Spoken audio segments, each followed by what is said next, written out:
Hi mga akla, it is your Mima Vincent Igneo and I am here to create a movie review entitled Unfriended Dark Web, and I am here to answer several questions galing sa aking mahiwagang cellphone, and sagutan ko yan gamit ng aking mahiwagang notebook. Ito yung script ko kasi hindi ko sila kabisado.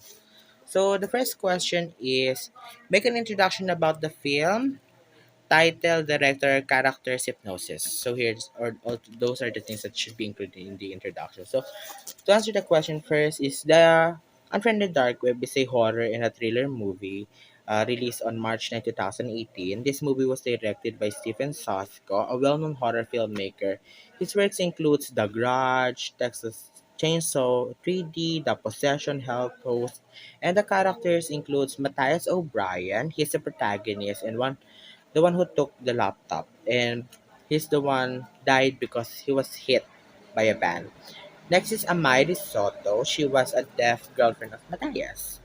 Next is Erica Dawn. She was kidnapped by one of the Sharons and died due to trepanation. Next is Kelly. She was Amaya's roommate and she was kidnapped by one of the Sharons.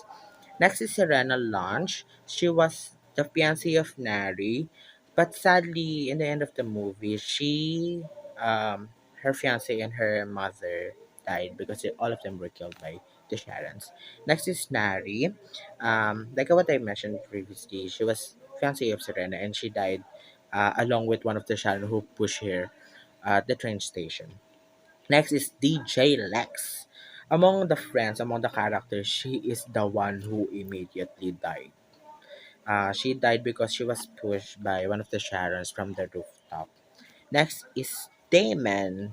Among all of the friends, he's the one who's tech savvy and he's the one who deals with the dilemma. However, he died because he was throttled. He was throttled by a cord, and that cord was pulled in the door, over the door. I mean, and by one of the Sharons, and he was struggled and he died.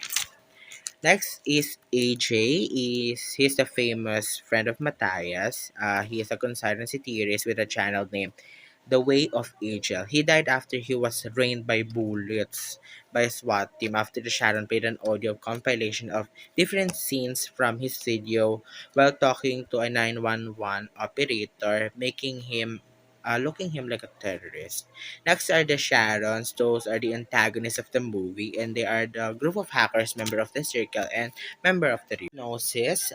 A man named Matthias found a laptop that contains heinous videos and hidden files.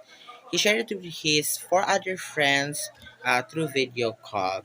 Suddenly, a mysterious message appeared from an anonymous sender asking them not to drop nor disconnect the call, neither to alarm the police, or else all of them will die. Then the whole night is a complete massacre wherein all of them are the targets. For the second question, here's the second question. Is there any trends in ICT that tackled in the film? If yes, please elaborate. Well, my answer to that question is yes. The different trends in ICT presented in the film is first social media.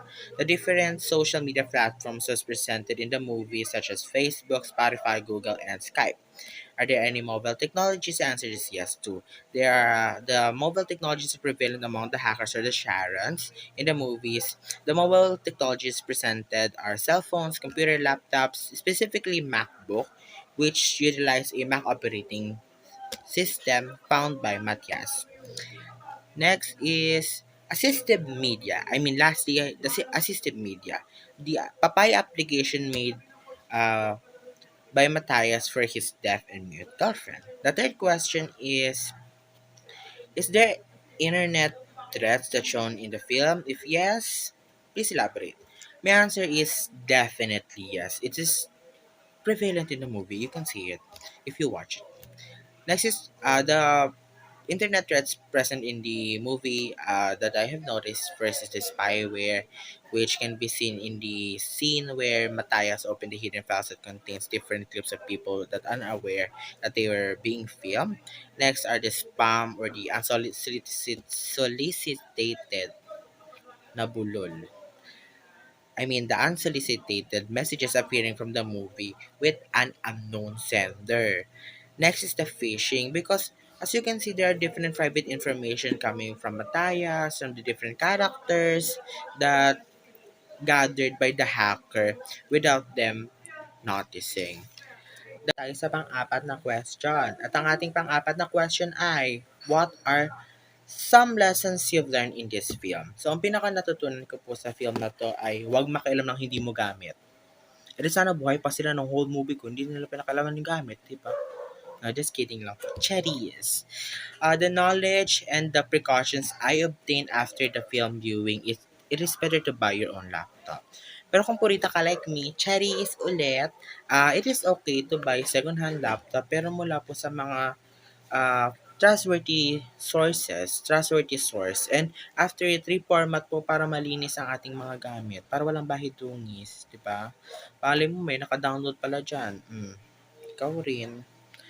Also, alam naman po natin that the technological advancement is a very helpful Jalalay. However, we should be wary of its dangerosity as well. To keep us safe and we avoid harm within the internet. Also, think before you click. Yung mga website, application, links na pinagpipindot po natin, i-check po muna bago pumindot. Kasi baka po merong virus. Kung hindi virus, malicious software. So, furthermore, we should be mindful and careful with our online interaction and personal information. This film reminds us to take care of ourselves from the potential harm of technology advancement and especially reminding us to always think before you click. Yun lamang po at isang mapagpalang araw. Babush! Mga nakshi.